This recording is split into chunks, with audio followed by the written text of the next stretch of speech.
Hello ಆಯುರ್ ಸಿದ್ಧಿಯಿಂದ ಇವತ್ತು ನಾನು detoxification ಅಂದರೆ ದೇಹದಲ್ಲಿ ಕಲ್ಮಶಗಳು ಶೇಖರ ಆಗ್ತಾ ಹೋದಾಗ ನಮಗೆ ಯಾವ ಥರ ಅದು ಕಾಯಿಲೆಯಾಗಿ ರೋಗವಾಗಿ ಪರಿಣಾಮ ಆಗುತ್ತೆ ಮತ್ತು ಅದನ್ನು ಈಸಿಯಾಗಿ ಹೇಗೆ ಪರಿಹಾರ ಮಾಡ್ಕೋಬೋದು ಅನ್ನೋದು ಈಸಿ ಟಿಪ್ಸ್ನ ಹೇಳ್ತಾ ಹೋಗ್ತೀನಿ.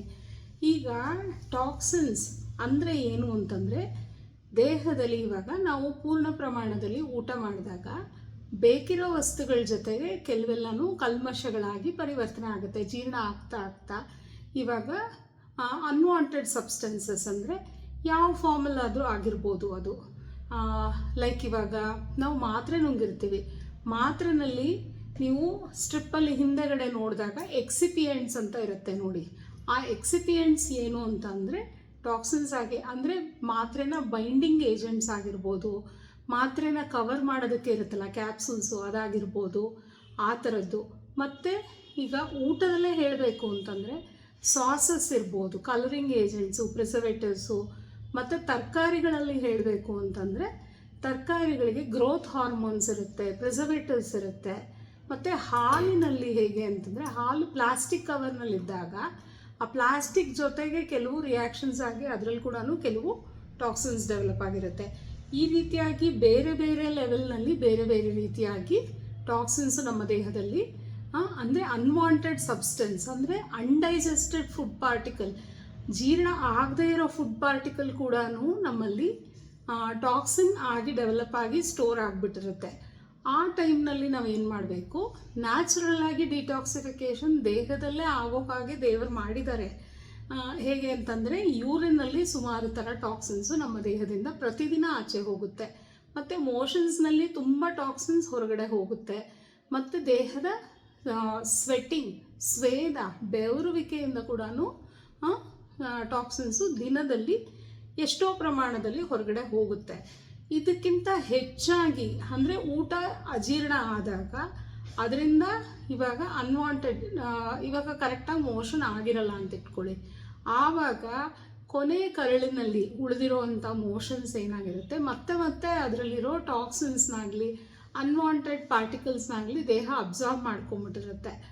ಆವಾಗ ಅದೆಲ್ಲನೂ ಹೆಚ್ಚಾಗಿ ಟಾಕ್ಸಿಸಿಟಿ ದೇಹದಲ್ಲಿ ಉಳಿತಾ ಏನಾಗುತ್ತೆ, ಆರ್ಗನ್ಸ್ನ ಫಂಕ್ಷನ್ ಅಂದರೆ ಇವಾಗ ಲಿವರ್ ಆಗಲಿ, ಪಿತ್ತಜನಕಾಂಗ ಆಗಲಿ, ಪ್ಯಾನ್ಕ್ರಿಯಾಸ್ ಆಗಲಿ, ಇಂಟೆಸ್ಟೈನ್ಸ್ ಆಗಲಿ ವರ್ಕ್ ಮಾಡೋದು, ಅದರ ಕೆಲಸಗಳು ಮಾಡಲಿಕ್ಕೆ ಅಡ್ಡಿ ಆಗುತ್ತೆ, ಸ್ಲೋ ಆಗುತ್ತೆ ಪ್ರೋಸೆಸ್ಸು. ಆವಾಗ ಏನಾಗುತ್ತೆ, ಇವಾಗ ದಾರಿಲಿ ನಾವು ಹೋಗ್ತಾ ಇರ್ತೀವಿ, ಟ್ರಾಫಿಕ್ ಲೋ ಆಗಿ ಅಂದರೆ ಸ್ಲೋ ಆಗಿ ಮೂವ್ ಆದರೆ, ಅಥವಾ ಯಾವುದಾದ್ರೂ ಒಂದು ಆಕ್ಸಿಡೆಂಟ್ ಆಗಿ ಯಾವುದಾದ್ರೂ ಒಂದು ವಾಹನ ನಿಂತಿದ್ರೆ ಬೇರೆ ರೋಡ್ ಬ್ಲಾಕ್ ಹೇಗಾಗುತ್ತೋ ಅದೇ ರೀತಿ ನಮ್ಮ ಇಂಟೆಸ್ಟೈನ್ಸ್ನಲ್ಲಿ ಸ್ಲೋ ಮೂಮೆಂಟ್ ಆದಾಗ ಅಥವಾ ಕೆಲವು ಟಾಕ್ಸಿನ್ಸ್ ಅಲ್ಲಲ್ಲೇ ನಿಂತಾಗ ಅದರ ಚಲನವಲನಗಳು ಅದೇ ರೀತಿ ಕಡಿಮೆ ಆಗಿ ಆವಾಗ ದೇಹದ ಫಂಕ್ಷನ್ ಕಡಿಮೆ ಆಗ್ತಾ ಬರುತ್ತೆ. ಅಷ್ಟು ಸಿಂಪಲ್. ಹಾಗೇನೆ ಆವಾಗ ಅದ್ರ ಮೂಮೆಂಟ್ ಮಾಡಲಿಕ್ಕೆ ಏನು ಮಾಡಬೇಕು, ನೀರಿನ ಸೇವನೆ. ಇವಾಗ ನಿಯಮಿತವಾಗಿ ನಾವು ದೇಹದ ತೂಕಕ್ಕೆ ಅನುಗುಣವಾಗಿ ಅಥವಾ ದಿನದಲ್ಲಿ 1.5 to 2 ಲೀಟರ್ವರೆಗೂ ನಾರ್ಮಲಿ ಎಲ್ಲರೂ ನೀರು ಕುಡಿಬೇಕು.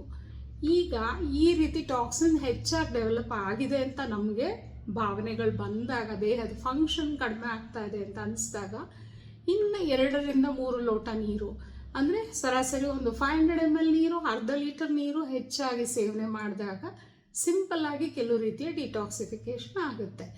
ಇದರ ಜೊತೆಗೆ ಇನ್ನು ನಾವು ಜೀರಿಗೆ, ಆಲೋವೆರಾ ಮತ್ತು ಮೆಂತ್ಯ, ಹಸಿ ತರಕಾರಿಗಳ ಸೇವನೆ ಈ ಥರದ್ದೆಲ್ಲನೂ ಹೆಚ್ಚಾಗಿ ಮಾಡಿದಾಗ ಏನಾಗುತ್ತೆ, ಅದರಲ್ಲಿರೋ ಫೈಬರ್ ಕಂಟೆಂಟ್ ಹೆಚ್ಚಾದಾಗ ಈ ಟಾಕ್ಸಿನ್ಸ್ನು ಕೆಲವು ರೀತಿಯಾಗಿ ಹೊರಗಡೆ ಹಾಕ್ಬೋದು. ಮತ್ತು ಇನ್ನು ಹೆಚ್ಚು ನಾವು ಟಾಕ್ಸಿನ್ಸ್ನ ಹೊರಗಡೆ ಹಾಕಬೇಕು ಅಂತಂದಾಗ ನಮ್ಮಲ್ಲಿ ಕೆಲವು ಚಿಕಿತ್ಸೆಗಳಿದೆ, ವಿರೇಚನ ಕರ್ಮ, ವಮನ ಕರ್ಮ, ಈ ಥರದ್ದು ಸೀಸನಲ್ಲಿನೂ ಹೇಳ್ತೀವಿ ಮತ್ತು ಕೆಲವು ಡಿಸೀಸ್ ವೈಸು ಹೇಳ್ತೀವಿ.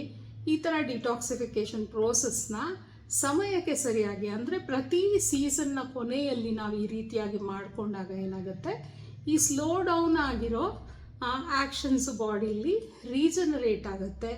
ಮತ್ತು ತಿರ್ಗಾ ನಮಗೆ ನ್ಯೂಟ್ರಿಯೆಂಟ್ಸ್ ನೀಟಾಗಿ ಅಬ್ಸರ್ವ್ ಆಗಿ ನಮಗೆ ಯಾವುದೂ ಕಾಯಿಲೆಗಳಾಗ್ದಂಗೆ ಹೆಲ್ಪ್ ಮಾಡುತ್ತೆ. ಮತ್ತು ಇನ್ನೂ ಒಂದು ರೀತಿ ಟಾಕ್ಸಿಸಿಟಿ ಕಡಿಮೆ ಮಾಡ್ಕೊಳ್ಳೋದು ದೇಹಕ್ಕೆ ಹೇಗೆ ಅಂದರೆ ಈ ಹೈಲಿ ಪ್ರೋಸೆಸ್ಡ್ ಫುಡ್ಸು, ಪ್ರಿಸರ್ವೇಟಿವ್ಸ್ ಇರೋ ಫುಡ್ಸು ಮತ್ತು ಈ ಏರೇಟೆಡ್ ಡ್ರಿಂಕ್ಸು ಈ ಥರದನ್ನೆಲ್ಲ ನಾವು ಯಾವಾಗ ಕಡಿಮೆ ಸೇವನೆ ಮಾಡ್ತೀವೋ ಆವಾಗ ನ್ಯಾಚುರಲ್ ಆಗಿ ನಮ್ಮಲ್ಲಿ ಟಾಕ್ಸಿನ್ಸ್ ಡೆವಲಪ್ ಅಂದರೆ ಉಳ್ಕೊಳ್ಳೋದು ಕಡಿಮೆ ಆಗ್ತಾ ಹೋಗುತ್ತೆ. ಅದಕ್ಕೆಲ್ಲ ಆಲ್ಟರ್ನೇಟಿವ್ಸ್ ಇದೆ ನಮ್ಮಲ್ಲಿ. ಒಳ್ಳೆ ಹಣ್ಣಿನ ಪಾನೀಯಗಳನ್ನೇ ತೊಗೊಳ್ಬೋದು, ಎಳ್ನೀರು, ಮಜ್ಜಿಗೆ ಇಂಥದನ್ನು ತೊಗೊಳ್ಬೋದು ತಂಪು ಪಾನೀಯಗಳ ಬದಲು. ಮತ್ತು ಆದಷ್ಟು ಈ ಹೈಲಿ ಪ್ರೋಸೆಸ್ಡ್ ಫುಡ್ಸ್ಗೆ ಆಲ್ಟರ್ನೇಟಿವ್ ಆಗಿ ಟ್ರೆಡಿಷ್ನಲ್ ಕುಕ್ಕಿಂಗ್ ಮೆಥಡ್ಸ್ನ ಯೂಸ್ ಮಾಡ್ಕೊಳ್ಳೋದು, ಆದಷ್ಟು ಮನೆಯ ಆಹಾರವನ್ನು ತಗೊಂಡು ವಾರದಲ್ಲಿ ಒಂದು ದಿನಕ್ಕೆ ಮಾತ್ರ ನೀವು ಹೊರಗಡೆಯಿಂದ ಹೈಲಿ ಪ್ರೋಸೆಸ್ಡ್ ಫುಡ್ಸ್ನ ಬಳಸೋದು. ಈ ರೀತಿ ಮಾಡಿಕೊಂಡಾಗಲೂ ನಮ್ಮ ಆರೋಗ್ಯನ ಚೆನ್ನಾಗಿ ಕಾಪಾಡ್ಕೋಬೋದು, ಟಾಕ್ಸಿಸಿಟಿ ಡೆವಲಪ್ ಆಗ್ದಂಗೆ ಇರ್ಬೋದು.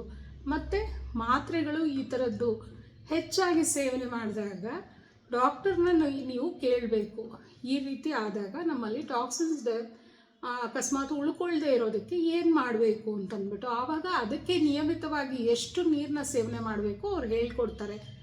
ಆ ರೀತಿಯಾಗಿ ಸೇವನೆ ಮಾಡಿದಾಗ ಅದರಿಂದ ಕೂಡ ನಿಮಗೆ ಡಿಟಾಕ್ಸಿಫಿಕೇಷನ್ ಆಗ್ತಾ ಹೋಗುತ್ತೆ.